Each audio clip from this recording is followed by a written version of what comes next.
ஆண்டவராகிய இயேசு கிறிஸ்துவின் நாமத்தினாலே இந்த இணைப்பில் இணைந்திருக்கிறவர்கள் யாவரையும் நான் வாழ்த்துகிறேன், வரவேற்கிறேன். தேவனுடைய கிருபையும் சமாதானமும் உங்களுடைய வாழ்க்கையிலே பெருகும்படியாக உங்களை நான் ஆசீர்வதிக்கிறேன். நல்லது, நாங்கள் தேவனுடைய வார்த்தைக்கு நேராக நாங்கள் கடந்து செல்ல போகிறோம். கர்த்தருடைய ஆவியானவர் எங்களோடு கூட பேச அவர் போதுமானவராக இருக்கிறார். நாங்கள் ஆராதிக்கிற நம்முடைய தேவன் பேசாத ஒரு கல்லோ மரமோ அல்ல. அவர் ஜீவனுள்ள தேவன் என்று சொல்லி வேதம் சொல்லுகிறது. அவர் மரித்தேன், ஆனாலும் இதோ சதா காலங்களிலும் உயிரோடு இருக்கிறேன் என்று சொன்னவர் இன்றைக்கும் உயிரோடு இருக்கிறார். எங்கள் மத்தியிலே அவர் வாசம் பண்ணி கொண்டிருக்கிறார். ரைட்? எங்கெல்லாம் 2-3 பேர் என் நாமத்தினாலே நீங்கள் கூடுகிறீர்களோ அங்கு மத்தியில் நான் இருப்பேன் என்று சொல்லி தேவன் சொல்லுகிறார். இந்த இடத்துல நீங்கள் இணைப்பிலே அவருடைய நாமத்து நிமித்தம் கூடியிருக்கிறீங்க. நான் சொல்லுங்க, நிச்சயமாய் உங்கள் நடுவிலே தேவன் வாசமாய் இருக்கிறார். இந்த வேளையிலும் நாங்கள் அவருடைய வார்த்தையை தியானிக்க போகிறோம். நிச்சயமா நான் விசுவாசிக்கிறேன், அவருடைய ஜீவனுடைய வார்த்தை உங்களுடைய வாழ்க்கையில் விடுதலையை கொண்டு வரும் என்று சொல்லி என்ன சொன்னார்? அவர் சொன்னார், சத்தியத்தையும் அறிவீர்கள், அந்த சத்தியம் உங்களை விடுதலையாக்கும் என்று சொன்னார். ஆகவே நீங்கள் சத்தியத்தை அறிந்து கொள்கிற பொழுது நிச்சயமாய் உங்களுடைய வாழ்க்கையை நீங்கள் விடுதலையை பெற்றுக் கொள்வீர்கள்.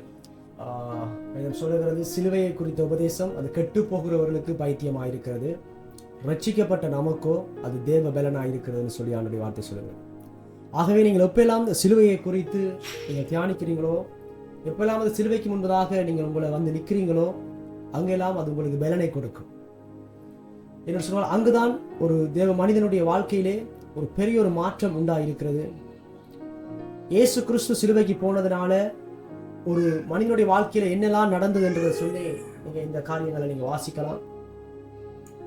இங்கே அப்போஸ்தலனாகிய பவுல் இந்த கொலோசை சபைக்கு சொல்லுகிறார், ஞானஸ்நானத்தினாலே அவரோடே கூட அடக்கம் பண்ணப்பட்டவர்களாகவும் அதிலே அவரை மரித்தோரிலிருந்து எழுப்பின தேவனுடைய செயலின் மேலுள்ள விசுவாசத்தினாலே அவரோடே கூட எழுந்தவர்களாகவும் இருக்கிறீர்கள் அப்படின்னு சொல்லுகிறார்.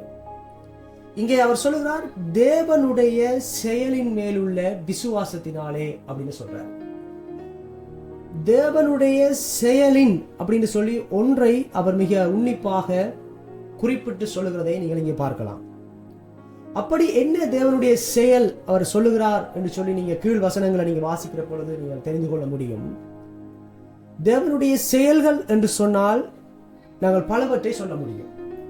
நம்முடைய தேவனுடைய செயல்கள் பலவற்றை நாங்கள் கூற முடியும். நீங்கள் பரிசுத்த வேதாகமத்திலே ஆதியாகமத்திலிருந்து வெளிப்படுத்த வரைக்கும் வாசிச்சு பார்த்தீங்கன்னு சொன்னால் தேவன் செய்த செயல்கள் ஏராளமானவைகள். அவர் அத்தனை காரியங்களை செய்திருக்கிறார். அற்புதமான நிறைய காரியங்களை அவர் செய்திருக்கிறார். ஒரு மனுஷனை உண்டாக்கினதே ஒரு பெரிய ஒரு அற்புதம்.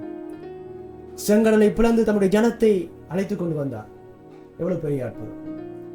ஜோர்தான் நதியை 2ஆக பிளந்தார், எவ்வளவு பெரிய அற்புதம். இப்படி அவர் பல செயல்களை தேவன் செய்திருக்கிறார்.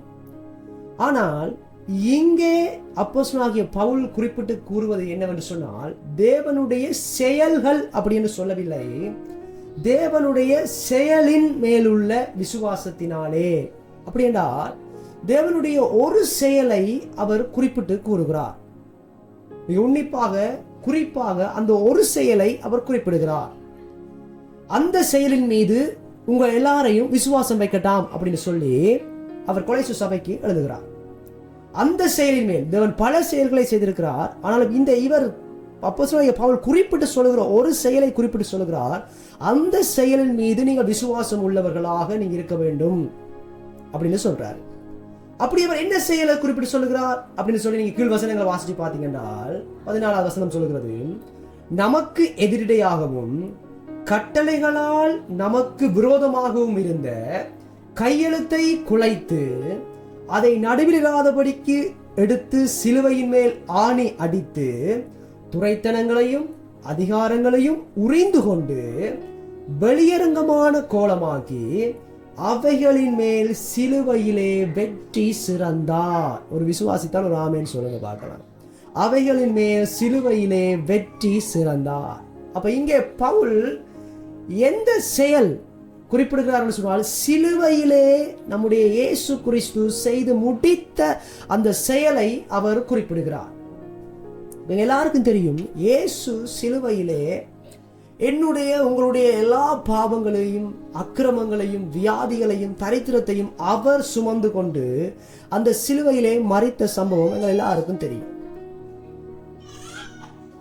அவர் அந்த சிலுவையிலே மறைக்கிற பொழுது பிசாசு நம்ம நினைத்திருக்கலாம், ஓ இயேசுவை நாங்க கொலை செய்தாச்சு, இனி எல்லாமே முடிஞ்சிட்டது அப்படின்னு நாங்க நினைச்சிருக்கலாம், அல்லது பிசாசு நினைச்சிருக்கலாம். ஆனால் இங்கே வசனம் சொல்லுகிறது, சிலுவையிலே இயேசு வெற்றி சிறந்தார் அப்படின்னு சொல்லப்படுகிறது. சிலுவையிலே அன்றைக்கு இருந்த ஜூதர்கள் நினைச்சாங்க, இயேசுவை தான் நாங்க கொண்டு சிலுவையில் அறையிறோம், நாங்க வெற்றி பெற்றுட்டோம், இயேசு தோற்று போயிட்டாரு பாவம், இப்படித்தான் அன்றைக்கு சிந்தித்தார்கள். ஆனால் இயேசு சொல்லுகிறார், இல்ல, சிலுவையிலே அவர் எல்லா துரைத்தனங்களையும் அதிகாரங்களையும் பிசாசினுடைய எல்லா அதிகாரங்களையும் உரிந்து கொண்டு அவனை வெளியரங்கமான கோலமாக்கி அவைகளின் மேல் இயேசு வெற்றி சிறந்தார் அப்படின்னு சொல்லப்படுகிறது. அப்ப சிலுவை என்பது இயேசு வெற்றி சிறந்த ஒரு இடம். இயேசு மட்டுமல்ல, இயேசு யாருக்காக அதை வெற்றி சிறந்தார்? எனக்காகவும் உங்களுக்காகவும். நானும் நீங்களும் செய்த எல்லா பாவங்கள், அக்கிரமங்கள், இந்த காரியங்கள் எல்லாவற்றையும் அந்த சிலுவையில கொண்டு போய் இவை எல்லாவற்றுக்காகவும் அவர் வெற்றி சிறந்தார் என்று சொல்லி வேதம் சொல்லுகிறது. அப்போஸ்தலனாகிய பவுல் குறிப்பிடுகிற அந்த செயல் எதன்னு சொன்னா, இந்த சிலுவையில நடந்த செயல். தேவன் பல செயல்களை செய்திருக்கிறார், ஆனாலும் அவர் செயல்கள் என்று சொல்லாமல் ஒரு செயலை குறிப்பிட்டு சொல்லுகிற காரியம் எதென்றால், இந்த செயலின் மேல நீங்கள் விசுவாசம் வைக்க வேண்டும். இப்ப நான் மறுபடியும் அந்த வசனத்தை வாசிக்கிறேன் பாருங்க, 12வது வசனத்தை. ஞானஸ்நானத்தினாலே அவரோடு கூட அடக்கம் பண்ணப்பட்டவர்களாகவும் அதிலே அவரை மரித்தோரிலிருந்து எழுப்பின தேவனுடைய செயலின் மேல் உள்ள விசுவாசத்தினாலே அவரோட கூட எழுந்தவர்களாகவும் இருக்கிறீர்கள். இப்ப உங்களுக்கு விளங்கும் எந்த செயல்? சிலுவையிலே அவர் வெற்றி சிறந்த அந்த செயலின் மீது நீங்கள் விசுவாசம் வைக்க வேண்டும் என்று சொல்லி அவர் சொல்லுகிறார். சிலுவையில வெற்றி சிறந்தது இயேசு எனக்காகவும் உங்களுக்காகவும். இன்றைக்கு பாவத்தில இருந்து ஜெயிக்க முடியாம பாவத்திலே தடுமாறி கொண்டிருக்கிறீங்களா? பாவ வாழ்க்கையிலே நான் தடுமாறி வாழ்ந்து கொண்டிருக்கிறேன், என்னால் இந்த பாவத்தை பூரணமா விட்டு வெளியே வர முடியல, இந்த பாவத்தை என்னால ஜெயிக்க முடியல, நான் இந்த பாவத்திட்ட தோற்று போறேன், அடிக்கடி நான் தோற்று போறேன், செய்த பாவத்தையே மறுபடி நான் செய்யறேன், என்னால ஜெயிக்க முடியல அப்படின்னு நீங்க ஒருவேளை சொல்லுவீங்கன்னு சொன்னால், எனக்கு பிரியமான அன்பு தேவனுடைய பிள்ளைகளே, உங்களுடைய பாவத்துக்காக இயேசு 2000 ஆண்டுகளுக்கு முன்பதாக சிலுவையிலே அந்த பாவத்தை அவர் வெற்றி சிறந்தார். நான் வியாதியோடு இருக்கிறேன், இந்த வியாதி என்னை விட்டு நீங்குதில்ல, மறுபடி நான் இந்த வியாதியிலே தோற்று போனவனாயிருக்கிறேன், வியாதி என்னால ஜெயிக்க முடியல, என் வாழ்க்கையில் இந்த வியாதி பெரிய ஒரு கஷ்டத்தை கொடுத்து கொண்டிருக்கிறது அப்படி நீங்க சொல்லுவீங்கன்னு சொன்னால், உங்களுக்கு தான் இந்த வார்த்தை. இயேசு 2000 ஆண்டுகளுக்கு முன்பதாக உங்களுடைய வியாதியை அவர் தன்னுடைய சரீரத்திலே ஏற்றுக்கொண்டு அவர் அங்கே வெற்றி சிறந்தார். நான் தரித்திரத்தில் இருக்கிறேன்,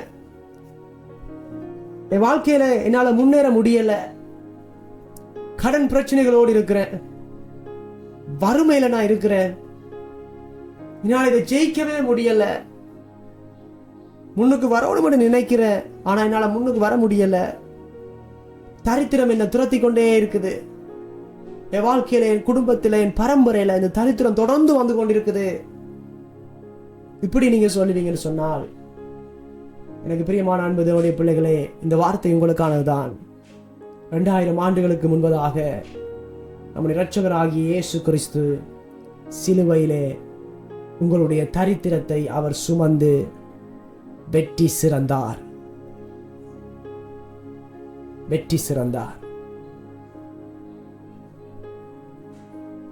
இப்ப இங்க பவுல் சொல்லுகிற காரியம், அவர் அங்க வெற்றி சிறந்த அந்த செயலின் மீது நீங்க விசுவாசம் உள்ளவர்களாக நீங்க இருக்க வேண்டும். அதை நீங்க விசுவாசிக்க வேண்டும். இந்த எல்லாரும் சொல்லுவாங்க, விசுவாசிங்க, கடவுளை விசுவாசிங்க. நான் என்னத்தை விசுவாசிக்கிறது? சிலர் சொல்லுவாங்க, நான் விசுவாசிக்கிறேன், ஆனா அவங்களுக்கே தெரியல தாங்க எதை விசுவாசிக்கிறோம்ன்றது தெரியல. விசுவாசம் என்று சொன்னால என்ன? எதை நீங்க விசுவாசிக்கிறீங்க, எதை நீங்க விசுவாசிக்கணும்? சற்று சிந்தித்து பாருங்க. சிலுவையிலே இயேசு செய்து முடித்த அந்த செயலை நீங்க விசுவாசிக்கிற பொழுது நீங்க உங்களுடைய வாழ்க்கையிலே அந்த ஜெயத்தை நீங்களும் சுதந்திரித்துக் கொள்ளுகிறீர்கள். அந்த வெற்றியை நீங்களும் சுதந்திரித்துக் கொள்ளுகிறீர்கள்.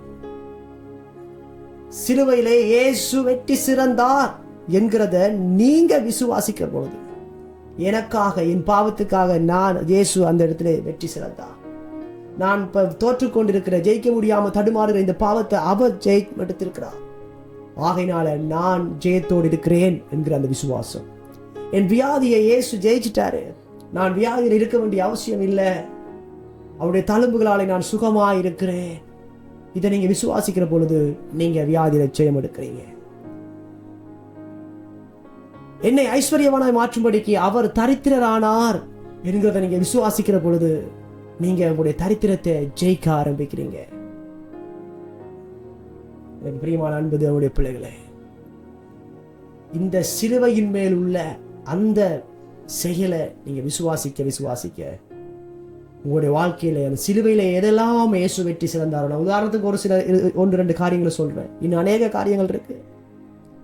நீங்க அதெல்லாம் தியானிக்க அதை தியானிச்சு விசுவாசிக்க உங்களுடைய வாழ்க்கையிலும் அந்த வெற்றி கடந்து வருகிறது.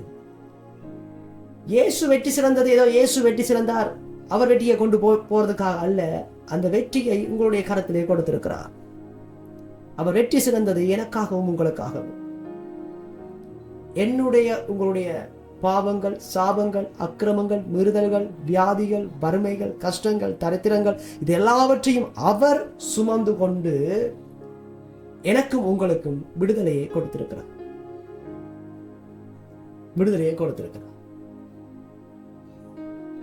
ஆகவே எனக்கு பிரியமான தேவனுடைய பிள்ளைகளே, 2000 ஆண்டுகளுக்கு முன்பதாக நீங்க சிலுவைக்கு போகல, ஆனா உங்களுடைய பாவம், உங்களுடைய சாபம், உங்களுடைய வறுமை, தரித்திரம், வியாதி இதெல்லாம் சிலுவைக்கு போயிட்டுது. ஒருவர் அதை வாங்கி கொண்டு போய் சிலுவையில கொண்டு போய் அதை வெற்றி சிறந்துட்டாரு. அதனால நீங்க வெற்றியை சுதந்திரித்துக் கொள்ளுகிற வெற்றியாளர்களாய் இருக்கிறீங்க. இதை சற்று புரிந்து கொள்ளுங்க. நீங்க தோற்று போனவர்கள் அல்ல, நீங்க வெற்றி பெற்றவர்கள். இடைப்பில் இருக்கிற அருமையான அம்மா, சகோதரனே, சகோதரியே, நீங்க ஒன்று புரிஞ்சு கொள்ளணும், நீங்கள் சாதாரணமானவர்கள் அல்ல. சிலுவையிலே வெற்றி சிறந்த அந்த இயேசு கிறிஸ்துவுக்கு பிள்ளைகளாக இருக்கிறீங்க. அவரை நீங்க விசுவாசிக்க அந்த சிலுவையில நடந்த அந்த வெற்றியை செயலை விசுவாசிக்க உங்களுடைய வாழ்க்கையிலும் அந்த வெற்றியை நீங்கள் சுதந்திரித்துக் கொள்ளுகிறீர்கள். அந்த வெற்றியை உங்களுடையதாய் நீங்கள் மாற்றிக்கொள்ளுகிறீர்கள்.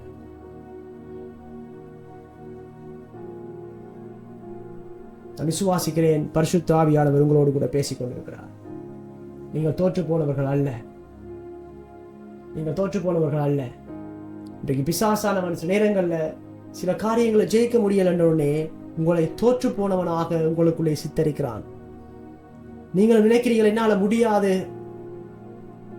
முடியாது, நான் தோற்று போனவன் என்று சொல்லி நீங்களும் நினைத்துக் கொண்டிருக்கிறீர்கள். ஆனால் கர்த்தருடைய ஆவியானவர் சொல்லுகிறார், நீங்கள் தோற்று போனவர்கள் அல்ல. உங்களுடைய பிதாவாகிய தேவன் தம்முடைய குமாரனாகிய இயேசு கிறிஸ்துவை அனுப்பி உங்களுடைய எல்லா காரியங்களுக்காகவும் அவர் சிலுவையிலே ஜெயத்தை பெற்றுக் கொடுத்துட்டு போயிருக்கிறாரு. இயேசு சிலுவையில் ஒரு வார்த்தை சொன்னார், எல்லாம் முடிந்தது என்று சொன்னார்.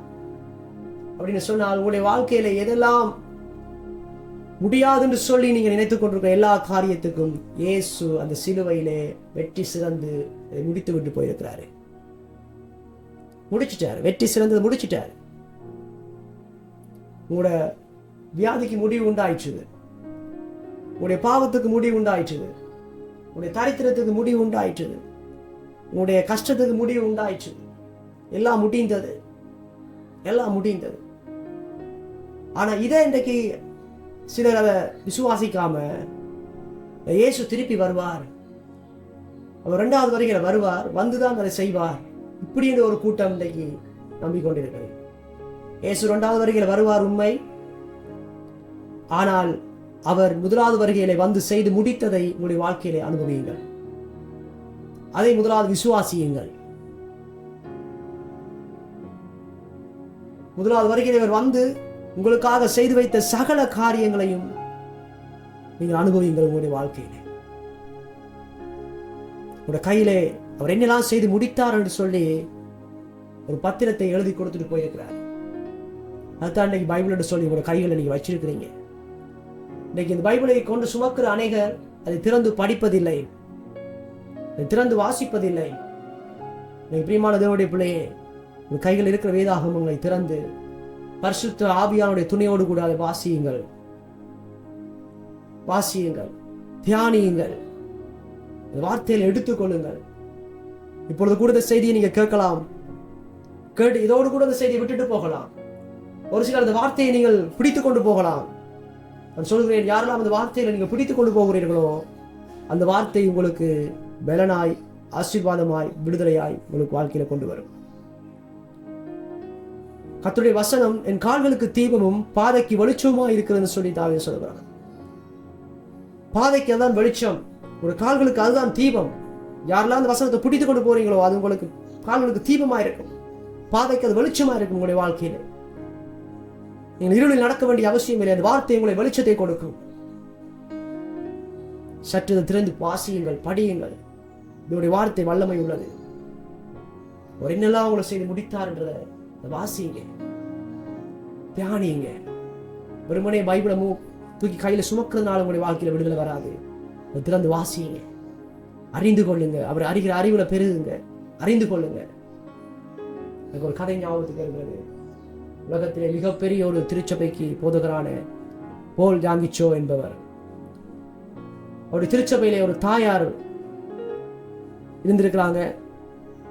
சில நாட்களாக அவர்களை திருச்சபைக்கு காணல அப்படின்னு சொல்லி அந்த தாயாரை பார்க்கும்படி தேடி அவருடைய வீட்டுக்கு அவர் போயிருக்கிறார்.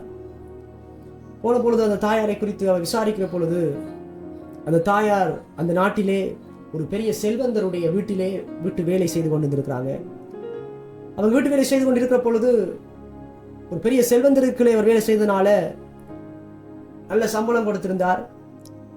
இந்த தாயார் நல்ல போஷிக்கப்பட்டால், ஒரு திருச்சபைக்கு வாரந்தோறும் வந்து கொண்டிருந்தால். சில நாட்களாக அவளை காணவில்லை என்று சொன்னோடனே அவர் போய் விசாரிக்கிற பொழுது அந்த தாயார் சொல்லியிருக்கிறாங்க, நான் வேலை செய்த என்னுடைய அந்த செல்வந்தர் மரித்து போய்விட்டார். இப்பொழுது எனக்கு வேலை இல்லை, எனக்கு வருமானம் இல்லை, ஆகையால் என்னால் திருச்சபைக்கு வர முடியவில்லை என்று சொல்லி அவர்கள் காரணம் சொல்லியிருக்கிறார்கள். அப்பொழுது அந்த போதகர் அந்த தாயாரத்திலே கேட்டிருக்கிறார், நீங்கள் ஒரு பெரிய செல்வந்தருக்குள்ளே நீங்கள் வேலை செய்திருக்கிறீர்கள் அம்மா இவ்வளவு வருடங்களாக, அவர் மறிக்கிற தருவாயிலே உங்களுக்கு எதுவுமே தரவில்லையா அப்படின்னு சொல்லி அவர் கேட்டிருக்கிறார். அப்பொழுது இந்த தாயார் சொல்லியிருக்கிறாங்க, இல்ல பாஸ்டர், அவர் எனக்கு எந்த ஒரு பணமோ சொத்தோ அவர் எனக்கு தரவில்லை. ஆனால் அவர் மறிக்கிற தருவாயிலே ஒரு வெள்ளை பேப்பர் ஒன்று எனக்கு தந்தார், அதை நான் ஞாபகத்துக்கு என்னுடைய வீட்டு சுவரிலே ஒட்டி வைத்திருக்கிறேன் அப்படின்னு சொல்லி அந்த தாயார் அந்த பேப்பரை கூட்டிக் கொண்டே காட்டியிருக்கிறாங்க. அந்த ஒரு குடிசை வீட்டிலே ஒரு சிவரிலே அந்த பேப்பரை ஞாபகத்துக்கு இந்த தாயார் ஒட்டி வைத்திருக்கிறாங்க. இப்போ இந்த போதகர் அந்த பேப்பர் என்ன அப்படின்னு சொல்லி அங்கே போய் பார்க்கிற பொழுது அங்கே அந்த செல்வந்தர் அந்த தாயாருக்கு தன்னிடத்திலே அவர் வேலை செய்த காரணத்தினாலே தன்னுடைய சொத்திலே பாதியை அவர் எழுதி பத்திரமாக அந்த தாயாருடைய கரத்திலே கொடுத்திருக்கிறார். ஒரு பெரிய செல்வந்தர் தன்னுடைய சொத்திலே பாதியை அந்த வீட்டு வேலை செய்த அந்த தாயாருக்கு எழுதி கொடுத்திருக்கிறார். இது ஒரு உண்மை சம்பவம், நான் சொல்வது ஒரு உண்மை சம்பவம்.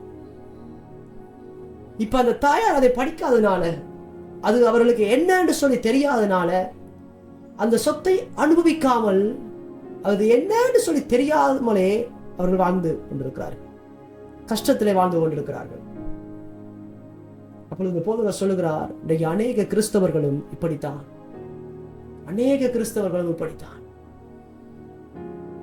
நம்முடைய இரட்சகராகிய இயேசு கிறிஸ்து சிலுவையில என்னெல்லாம் செய்து முடித்தார் என்றது தெரியாம, அவர் என்னெல்லாம் செய்து முடித்திருக்கிறாரு, என்னெல்லாம் நன்மை வச்சிருக்கிறாரு, என்னெல்லாம் ஆசீர்வாதங்களை கொடுத்திருக்கிறாரு என்றத தெரியாம அந்த சொத்து பத்திரத்தை கையில வச்சுக்கொண்டே இன்னைக்கு சுத்தி கொண்டு திரிகிறாங்க. கஷ்டத்தோடு, வியாதியோடு, கடனோடு, பிரச்சனையோடு, போராட்டங்களோடு, பாவத்தோடு என்று சொல்லி அந்த போதகர் சொல்லுகிறார். இணைப்பில் இருக்கிற அன்பு தேவனுடைய பிள்ளைகளை லேசாட்டு சிந்தித்து பாருங்க. நீங்க கையில வச்சிருக்கிற அந்த பரிசுத்த வேதாகமும், இந்த கருப்பு மட்டை போட்ட அந்த புஸ்தகம், அது ஒரு சாதாரணமான புஸ்தகம் அல்ல, சாதாரணமான புஸ்தகம் அல்ல.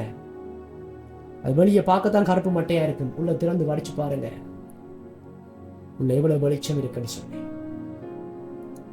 உங்களுடைய கையிலே எழுதி கொடுத்திருக்கிற சொத்து பத்திரம் அது. நம்முடைய தேவன் தான் சிலுவையிலே செய்து முடித்த அந்த வெற்றியை, இந்த ஆசீர்வாதங்களை, நன்மைகளை உங்களுக்கு சொத்து பத்திரமாக எழுதி உங்க கையில கொடுத்திருக்கிறாரு. யாரெல்லாம் அதை நீங்க வாசிக்கிறீங்களோ, யாரெல்லாம் அதை வாசிச்சு அதை புரிஞ்சு கொண்டு அந்த வெளிச்சத்துல நடக்க ஆரம்பிக்கிறீங்களோ, நீங்க அந்த நன்மைகளை அனுபவிக்க ஆரம்பிக்கிறீங்க. அந்த நன்மைகளை நீங்க சுதந்திரித்துக் கொள்ள ஆரம்பிக்கிறீங்க. இல்ல இது தெரியாம அந்த தாயாரை போல அது ஒரு வெள்ளை பேப்பர் அப்படின்னு சொல்லி சிவர்ல ஒட்டி ஞாபகத்துக்கு வச்சுட்டு இருப்போம் அப்படின்றவங்க, நீங்க அதை தெரியாமலே அப்படியே ஞாபகத்துக்கு வச்சுக்கொண்டு என்ன செய்யலாம், இருக்கலாம். சிந்திங்க, நீங்க எந்த நிலைமையில இருக்கிறீங்க, இப்ப நீங்க எப்படி அதை இருக்க போறீங்க அப்படின்றத சிந்தித்து பாருங்க.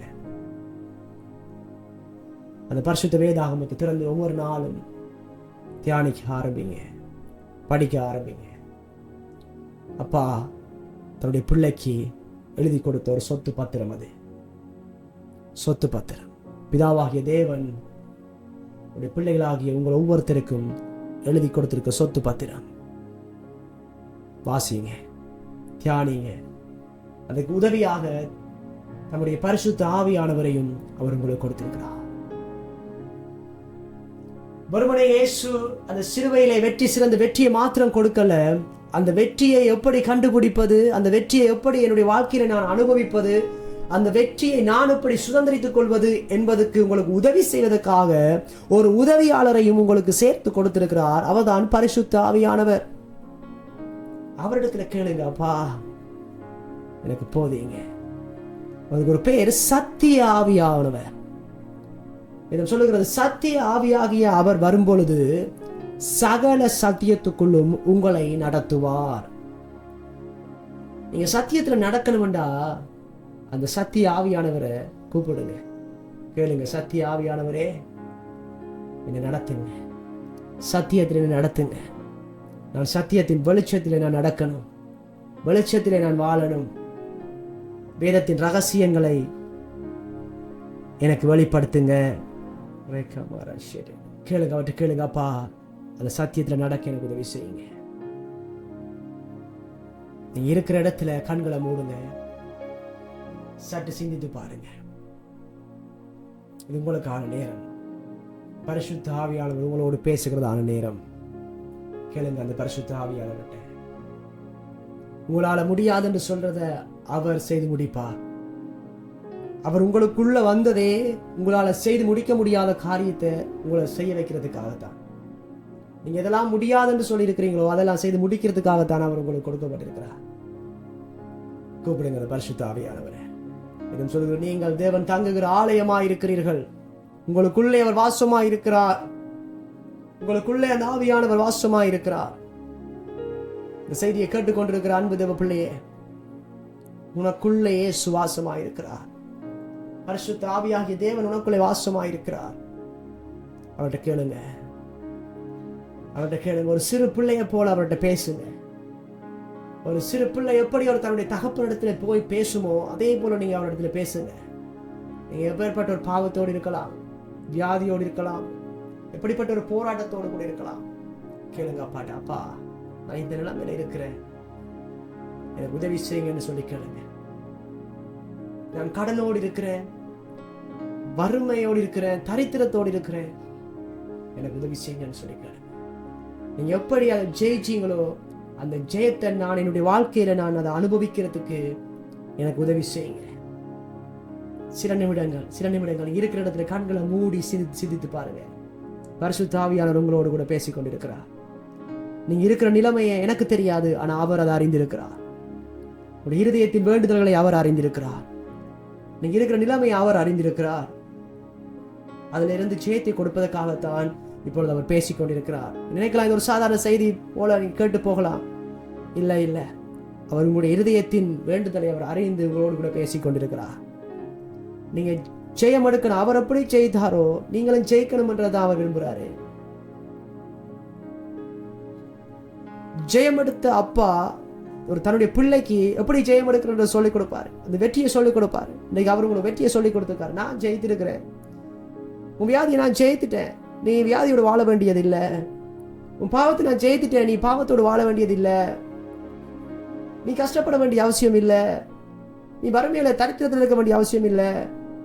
உனக்காக நான் தரித்திரன் ஆயிட்டேன். உனக்காக நான் பாவமானேன். உன் வியாதியை நான் என் சரீரத்தில் சுமந்து கொண்டேன். இதெல்லாம் உன்னை சுகமாக்குறதுக்காக, உன்னை விடுதலை ஆக்குறதுக்காக, உன்னை ஆசீர்வதிக்கிறதுக்காக.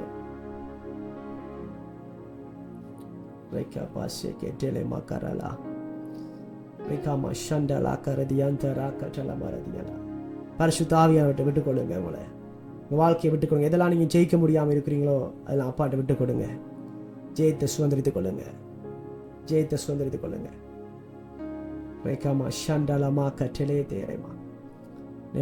பரிசுத்த ஆவியானவர் உங்கள் ஒவ்வொருவரோடு பேசிக் கொண்டிருக்கிறார். அன்பு தாயை, உங்களோடு கூட ஆவியானவர் பேசிக் கொண்டிருக்கிறார். உங்கள் வாழ்க்கையில் நீங்க படுகிற வேதனை எல்லாம் அவர் அறிந்திருக்கிறாரு.